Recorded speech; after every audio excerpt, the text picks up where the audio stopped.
The Pacifica National Radio Network was founded by radical pacifist Lewis Hill in 1949. Dedicated to peace and social justice, the network grew from 1 station to 5 stations, with powerful signals in major media markets. WBAI is one of those stations. October 7th, 2019, John Verneal, then interim executive director of Pacifica, marched into WBAI New York, flanked by Bill Crosier, the secretary of the Pacifica National Board, and part of Houston's delegation to the Pacifica Board. They were escorted by uniformed security team, and they ended up firing all 200 staff and producers at the station. They then escorted everyone out, changed the locks to the station, disassembled equipment, and wired the station up to remotely broadcast a signal originating in Berkeley, California, dubbed Pacifica Across America. The programming was mostly canned, some from the archives, some replays of shows that were already broadcast on the Berkeley or Los Angeles stations, most of which was irrelevant to the lives of people in New York. Instantly, WBAI producers and listeners formed a group which became called WBAI Fightback. That group has organized public events in support of the continuation of local programming. WBAI Fightback considers the illegal takeover of WBAI to be a coup by a rogue minority on the Pacifica National Board. Simultaneously to this physical coup, another assault was happening in a California courtroom. A lawsuit filed by attorneys Gregory Wonderwheel and Carol Spooner sought to force another election on Pacifica, this time a referendum. The foundation was already in the midst of an election, but Spooner, Wonderwheel, and their allies were not satisfied. They wanted to set up a completely new Pacifica by abolishing the 5 democratically elected local station boards in New York, Berkeley, Los Angeles, Houston, and Washington, D.C., and removing the current 22-member Pacifica National Board en masse and replacing them with 6 hand-picked allies as the sole members of the board until elections are eventually held. They used an obscure part of the current bylaws in an attempt to completely redo the governance structure. Elections would have to eventually be held for the new board, but even then, the elected part of the board would never constitute a majority, nor would they be eligible to hold key positions in the foundation. Also, the board would ban a producer or staff member from being elected to the board. Currently, 25% of the Pacifica National Board is composed of staff members. But rearranging personnel does not seem to be enough for the Wonderwheel Spooner clique. They also want to reduce the quorum, which is the minimum percentage of voting members in order to constitute a valid election. Currently, that percentage is 10%, which is in line with many nonprofit organizations and labor unions. The new bylaws, if passed, would reduce that to a tiny 5%. One of the parts of the current Pacifica bylaws that thousands of activists had fought for was that any attempt to sell a signal in the 5-station network must be voted on by the membership. Carol Spooner was one of several members of the clique that brought the lawsuit this year, and she herself a few years ago actually called for a friendly divorce within Pacifica. In her proposal, she suggested selling WBAI's commercial license to solve all of the Pacifica station's financial problems, and then splitting the money up between the remaining stations and dissolving the network.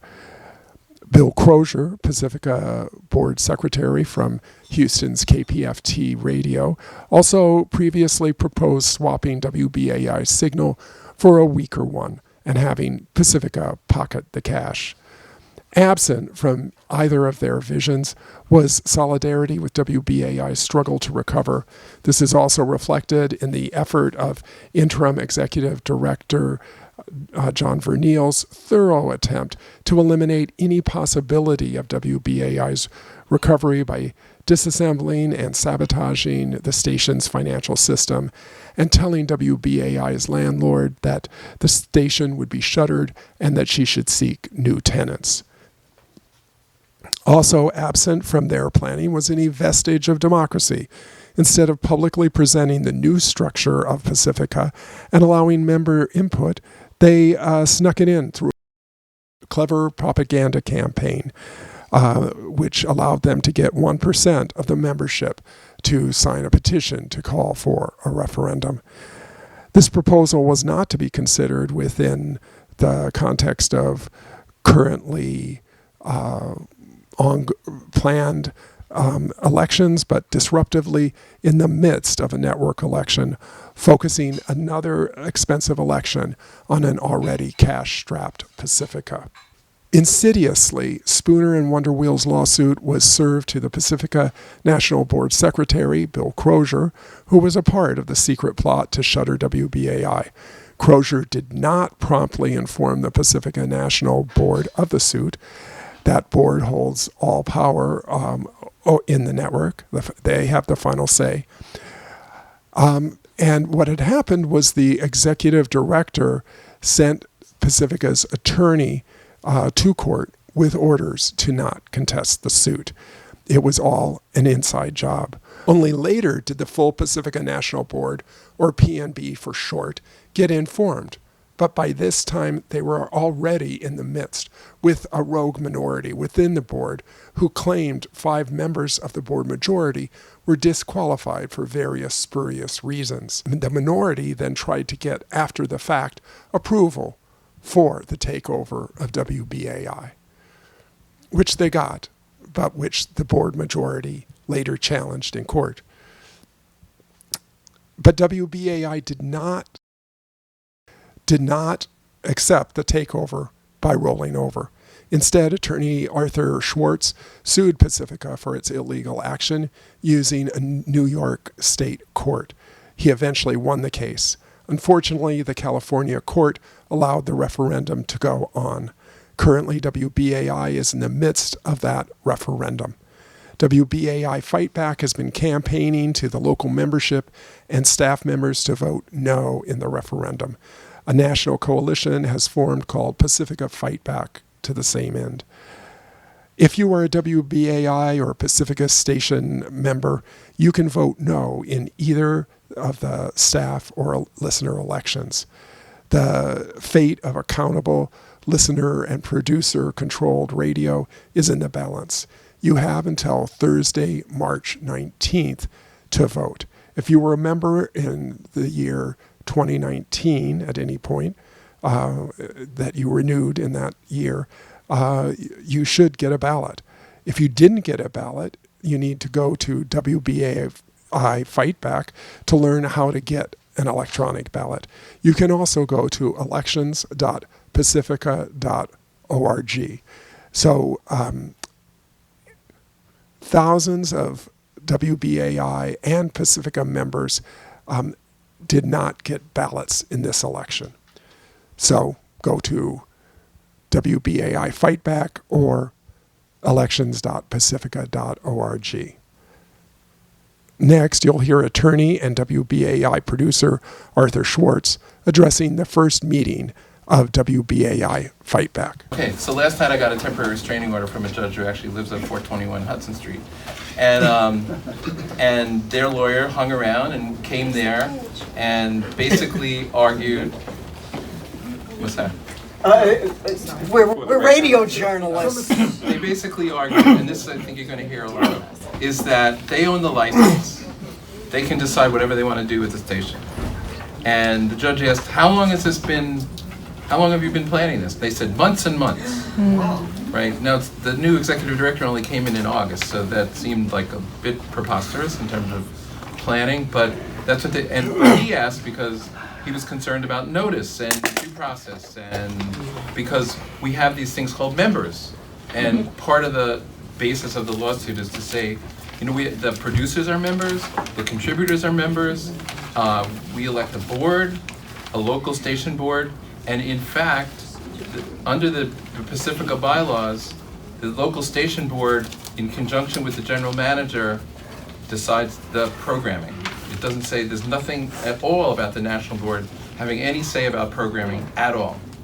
The executive director and the board is supposed to monitor programming for compliance with various laws and rules, but they don't decide programming. But she was saying, it's our license, we can decide the programming, you have no jurisdiction, you can't do this, and she didn't cite a case, and he signed the temporary restraining order. So I advised Berthold that you're totally legally covered, you can break the locks, go in, change the locks, go back into the place.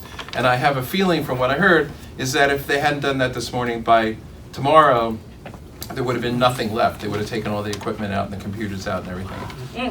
They, as it is, they took just one important piece of equipment out, which is going to get replaced by the morning, right? Yeah.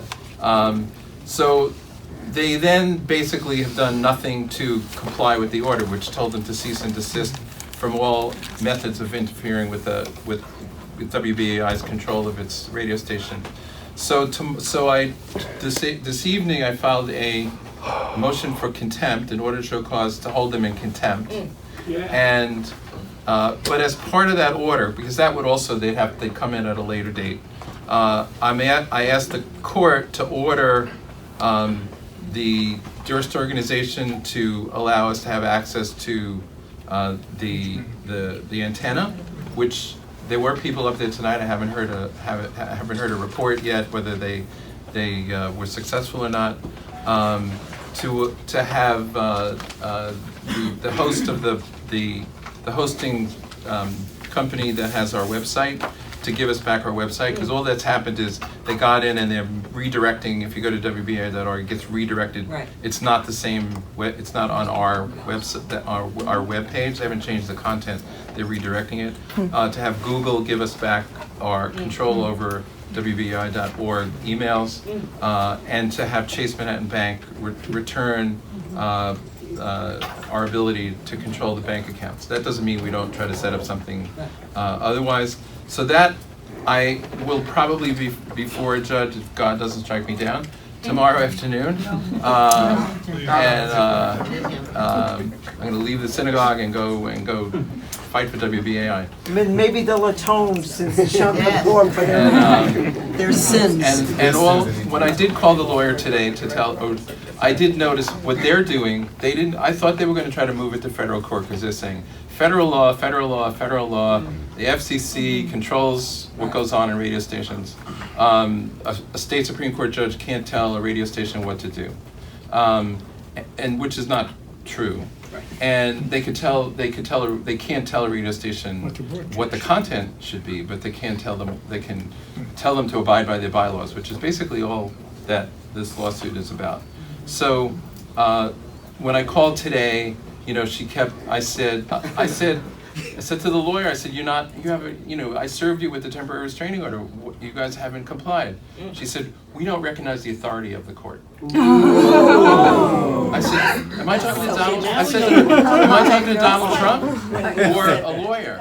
She said, don't insult me. I said, no, I mean, the judge issued an order. So then I noticed that they did something that would be a prelude to appealing to an appellate court. And I said, it looks to me like you're going to go up to an appellate court. When are you going to do that? She said, we'll give you 24 hours notice. So I still haven't gotten 24 hours notice. Appellate court with First Department? Yeah, in the First Department. Which I said to her, you can't appeal a temporary restraining order. It happens to be a rule. Interlocutory order. It happens to be a rule, and you can appeal some interlocutory orders, but you can't appeal a temporary restraining order.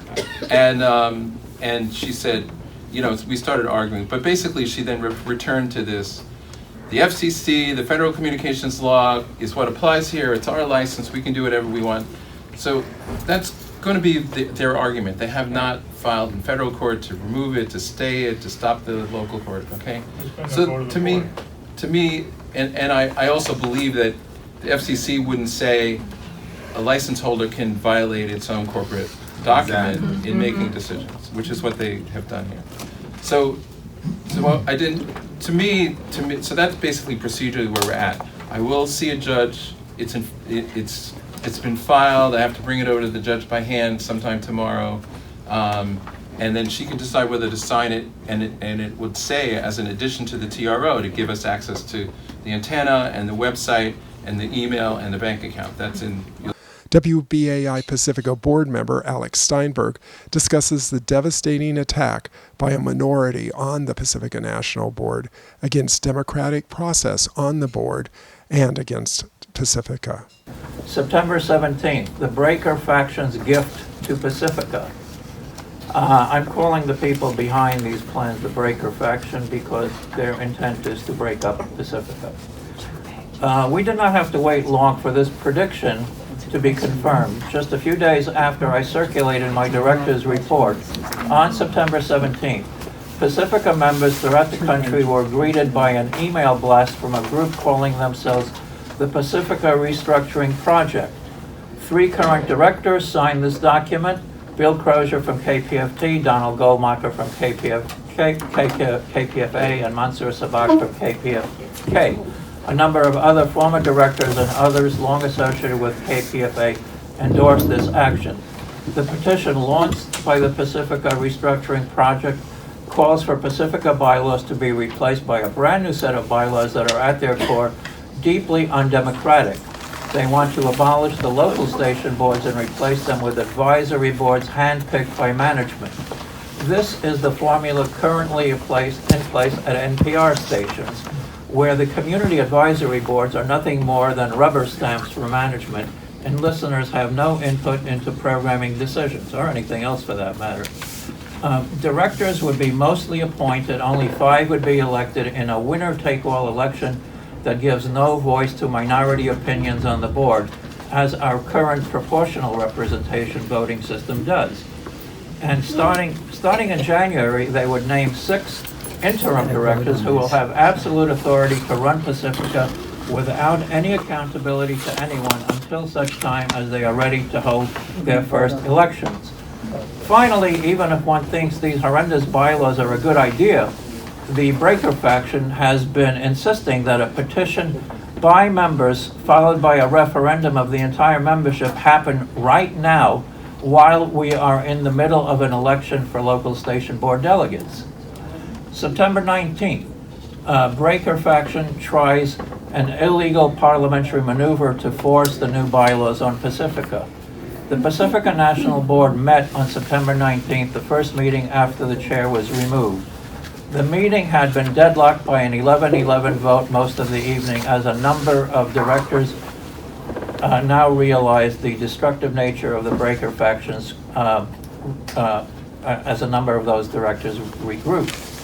After a couple of directors left the meeting because of the lateness of the hour, Director Crosier saw an opportunity and tried to add an agenda item from another special meeting to the special meeting called by Director Steinberg, Aaron, and Voorhees. Crosier's motion would have set a timeline for bylaws amendments. It was obvious that the only bylaws amendment anyone had in mind was that of the Pacifica Restructuring Project. Crosier made no attempt to explain how the resources for a petition and a referendum could be committed at the same time as we're having an ongoing election. Fortunately, Director Crosier's motion was ruled out of order because he never got a second to it. September 30th, Breaker faction tries again at an illegally noticed meeting.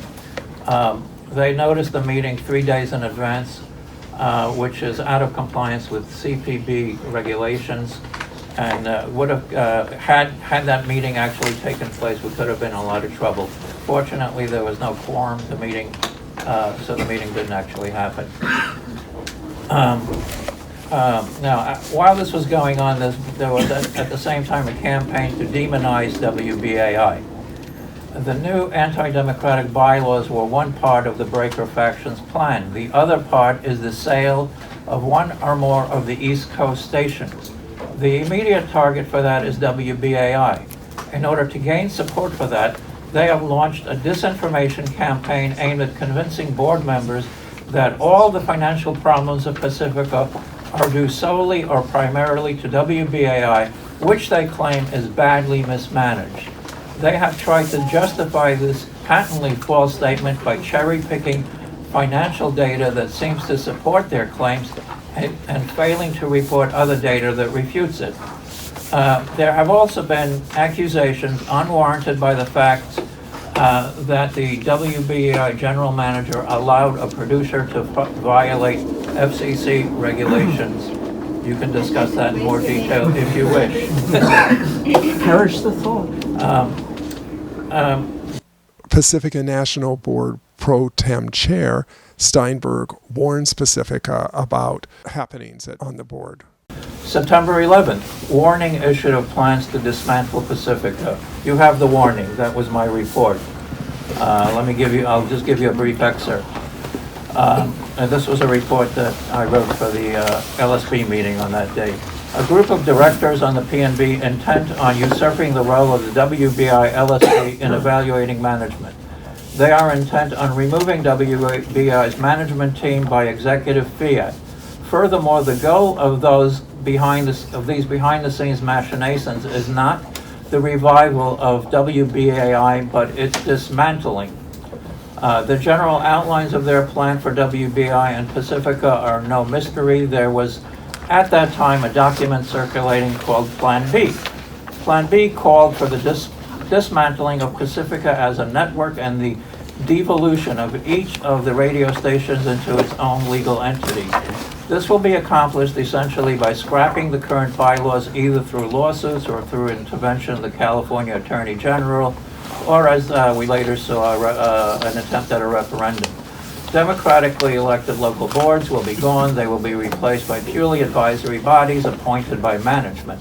The new PNB will be smaller and weaker, ceding much more authority to the executive director. It will also have mostly members who are appointed rather than elected.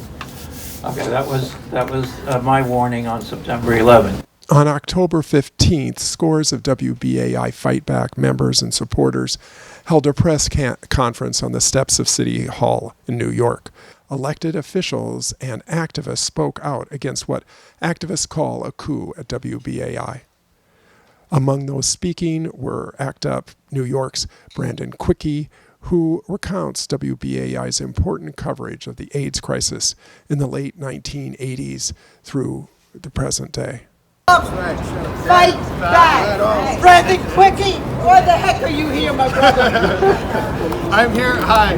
Thank you. I'm Brandon from ACT UP. That's the AIDS Coalition to Unleash Power. I'm here today because WBAI occupies a special place in New Yorkers' lives. Throughout the 1980s, as the AIDS epidemic raged in our city and others around the country, mainstream media would not give HIV and AIDS the attention it deserved. A disease which killed thousands of New Yorkers in a matter of years, and eventually tens of millions worldwide could not get daily coverage in the New York Times. And when mainstream media did cover AIDS, the coverage would include inaccurate information, a stigmatizing tone, and a dispassionate attitude that betrayed what little regard mainstream media had for the AIDS community. It was WBAI, which had over a decade of history covering and representing the LGBTQ+ and black and brown communities that were most affected by AIDS, which stepped up to fill the gap locally. WBAI was uniquely situated to present information about HIV and AIDS freely and accessibly to New Yorkers and save countless lives in the process. We needed WBAI then, and we need WBAI now. Thank you. Longtime anti-racist, anti-gentrification, and trans activist Imani speaks in favor of restoration of local programming at WBAI. Housing, can you tell us why you are here? Come on, baby, 30 seconds. I am here to stand in solidarity with WBAI. I don't know an activist alive in New York City or nationally that hasn't been on one of the shows. This is a vital, undeniable resource to the political movement in the United States and globally. They even think that we're out here fighting for WBAI to continue to exist is unbelievably criminal. Unbelievable. Unbelievable. equality, equality flopper stands in solidarity. All working class people in New York City stand in solidarity with WBAI. We must win. We must take back WBAI. Mimi Rosenberg, a lawyer and WBAI Fightback organizer, explains how the Pacifica board majority was neutralized by the rogue minority on the board. So on Sunday night, another group from the Pacifica National Board who was repulsed or in opposition to the initial resolution that passed met, and they were able this time to get a majority of the votes towards the end of two things, really repudiating the initial resolution that gave license to them to come in, they say, and take our station. And it also was not very favorable to the initiators of the coup. 2 weeks later, WBAI Fightback meets again. The first signs of victory appear. They're saying they're the majority. They got it. All of a sudden, we're saying, wait a minute, we got nine members of the Pacifica National Board who want to be plaintiffs in this suit. She got it immediately. What is this? It's an internecine battle. And it's an internecine battle where we're not just a little minority there whining and crying. So I think that was enormously important, but the resolution from the local station board, invaluable. The listeners' responses, phenomenal. Friends from outside the the signal area, produces this, and people who very often had been loath to talk to each other before, really hung together. Yes, we got the air back. We're going on at midnight. Yes! KPFK Pacifica Board Representative Lawrence Reyes. And an ally all the way.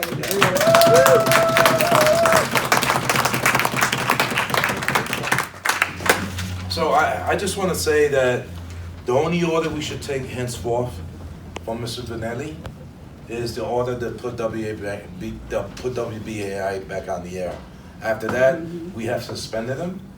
We have gotten rid of Paul Green, who have not represented us at the. He's an attorney for Pacifica. He has not represented us well in regards to that bylaws notice that. Be sure to vote in WBAI's referendum on the bylaws and vote no. This is John Riley for Progressive Community Media.